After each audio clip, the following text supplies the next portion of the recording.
Welcome friends, my name is Satyajit Sahu and in this particular video we will try to help the students to select the best books for studying strength of materials. तो सबका स्वागत है इस छोटे से video में जिसमें हम लोग best books for your strength of materials discuss करने वाले हैं. Strength of materials is one of the most important subjects for civil engineers, for mechanical engineers, yes, and for XE also, yes. तो जो हमारा strength of materials है, also known as mechanics of solid or mechanics of materials, yes, ये हमारा बहुत ही basic subject है. Basic subject का मतलब क्या है कि इस सब्जेक्ट पर आपके बाकी सब्जेक्ट डिपेंड करते हैं. तो नॉर्मली क्या होता है, स्ट्रेंथ ऑफ मटेरियल आपके सेकेंड ईयर में पढ़ाया जाता है in your colleges. In some curriculum it is also in first year also, but mostly it is in the second year of your curriculum. And इसीलिए इसको सेकेंड ईयर में डाला जाता है क्योंकि जो थर्ड ईयर और फोर्थ ईयर में बहुत सारे subjects they depend on the knowledge of strength of materials. तो अगर आपका स्ट्रेंथ ऑफ मटेरियल का जो कॉन्सेप्ट है वो प्रॉपरली डेवलप नहीं हुआ है तो बहुत सारे और सब्जेक्ट्स में भी आपको दिक्कत आती है. यस, तो जब हम लोग स्ट्रेंथ ऑफ मटेरियल की पढ़ाई करते हैं तो उसको सिर्फ आप ऐसे ना पढ़ें कि हमको सिर्फ सेमेस्टर में पास मार्क्स रखना है. No, that is one of the motive, but that should not be the only motive, right. जब हम इंजीनियरिंग की पढ़ाई कर रहे हैं तो हमारा मोटिव सिर्फ पास होना या सेमेस्टर में कुछ नंबर रखना एम नहीं होना चाहिए. That's a we can say byproduct. अच्छे नंबर तो चाहिए लेकिन concept development is more important because ये कॉन्सेप्ट आपको एक सक्सेसफुल करियर की तरफ लेके जाएंगे. Yes, not only during your placements और GATE exam but throughout your career as an engineer. Yes, if you're a civil engineer, if you're a mechanical engineer and you're pursuing your career in these streams, then आपका concept बहुत strong होना जरूरी है. इसलिए जब हम strength of material पढ़ रहे हैं तो इस चीज का ध्यान रखना है कि ये कॉन्सेप्ट्स बाकी सब्जेक्ट्स में भी यूज होते हैं. यस, जैसे मैकेनिकल इंजीनियरिंग में स्ट्रेंथ ऑफ मटेरियल कॉन्सेप्ट्स आपके डिजाइन में यूज होते हैं, जो भी आपके डिजाइन के सब्जेक्ट्स होते हैं. यस, तो डिजाइन सब्जेक्ट्स में बहुत ज्यादा इस्तेमाल होता है आपका स्ट्रेंथ ऑफ मटेरियल. सिविल में भी कंक्रीट स्ट्रक्चर्स, स्टील स्ट्रक्चर्स में इसका काफी एप्लीकेशन होता है. यस, तो इसीलिए ये subject becomes what very important from many things. एक तो इसका गेट में वेटेज ज्यादा है. यस, अगर आप जब आप कॉलेज प्लेसमेंट्स में बैठते हैं तब भी आपको स्ट्रेंथ ऑफ मटेरियल से काफी इंटरव्यू क्वेश्चंस पूछे जाते हैं.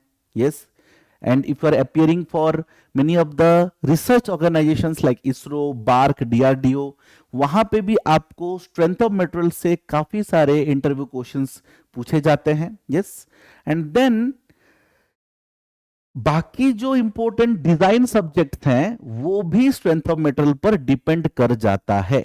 And therefore this subject becomes very important, right. तो ये जो सब्जेक्ट है, अगर आप अपने सेकेंड ईयर में हैं या थर्ड ईयर में आप इसको पढ़ रहे हैं. यस, तो जब आप इसको पढ़ रहे हैं तो कौन से बुक्स को रेफर करना चाहिए, कौन से बुक्स को रेफर करना चाहिए. So I will give you some books, okay, some books which you can refer. Yes, तो देखिए here I will suggest as I told that कि आपका strength of material also known as mechanics of materials. Okay, तो mechanics of materials में this two books are there. Okay, these two books are there which are having very good concept, okay, and also lot of questions. देखिए strength of material एक ऐसा subject है जिसमें जब तक आप क्वेश्चन सॉल्व नहीं करेंगे, it's a numerical based subject. Yes, theoretical तो है, जो थ्योरेटिकल है, कॉन्सेप्चुअल है, वो आपका कॉन्सेप्ट को डेवलप किया जाता है ताकि आप न्यूमेरिकल सॉल्व कर सके, राइट. यस, तो इसीलिए इस पर्टिकुलर सब्जेक्ट में कॉन्सेप्ट समझने के साथ साथ उस कॉन्सेप्ट को डिफरेंट टाइप ऑफ क्वेश्चंस में अप्लाई करना बहुत जरूरी हो जाता है. And therefore I suggest first this two books of Beer and Johnston and Gere and Timoshenko. तो इसमें बहुत सारे डिफरेंट टाइप ऑफ क्वेश्चंस दिए गए हैं जिससे आपके स्ट्रेंथ ऑफ मेटल कॉन्सेप्ट बहुत अच्छा डेवलप होता है। यस, स्ट्रेंथ ऑफ मेटल अगर आप सिर्फ if you are studying only, suppose आपने थोड़ा थ्योरी पढ़ लिया और फॉर्मूले देख लिए, and then if you expect that कि आपको उसमें if you remember the formula and you think that कि मैंने स्ट्रेंथ ऑफ मेटल पढ़ लिया है, तो ये थोड़ा इल्यूजन हो जाएगा। यस, तो फॉर्मूला खाली जानने से या कॉन्सेप्ट जानने से नहीं होगा, आपको इसको डिफरेंट टाइप ऑफ क्वेश्चंस में अप्लाई करना होगा। और इसलिए I suggest this two books, okay, mechanics of materials, BN Johnson, and then you can refer Gere and Timoshenko. तो इनको आप रेफर कर सकते हैं, इसमें बहुत सारे क्वेश्चंस हैं। ठीक है, अब देखिए, these are foreign authors, so if you want to refer some Indian authors, और सपोज मान लो कि आप बोल रहे हो सर मुझे थोड़ा स्टार्टिंग में बिगिनर लेवल चाहिए, थोड़ा मुझे चीजों के ग्रुप में जानना है, मुझे पहले सिंपल क्वेश्चंस करने हैं, and then I want to refer some tougher concepts and tougher numericals, then you can always refer strength of metal bye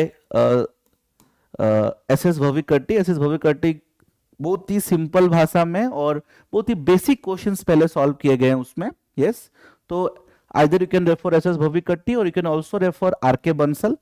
तो अगर आप इन दोनों बुक्स को रेफर करते हैं, it is very good for beginners, and बहुत सारे क्वेश्चंस इसमें दिए रहेंगे जिससे कि आपका जो बेसिक कॉन्सेप्ट बहुत अच्छा डेवलप होता है।